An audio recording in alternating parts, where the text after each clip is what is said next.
madubin mata, tasha mai gamsarwa.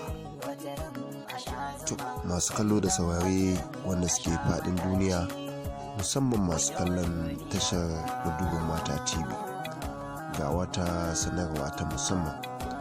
Hakikanin gaskiya, shirin Dadina da Duniya shiri ne wanda aka ɗauko shi domin ya nishaɗantar da ku, ya wa'azantar da ku.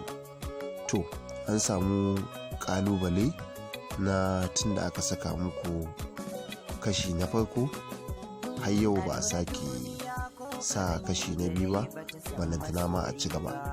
Wannan abin ya faru sakamakon ƙalubale na aiki, yanda duniya kowa ya sani shiri na fim yana haɗuwa da ƙalubale, musamman fina-finan da ake so su gamsar da mutane.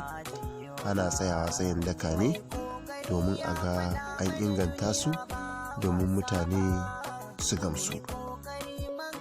Wannan tasha ta madubin mata TV tana ba masu kallonta haƙuri akan cewa muna nan muna ta shirye-shirye mu ga mun ci gaba da kawo muku wannan fim mai suna Dadina da Duniya mai dogon zango.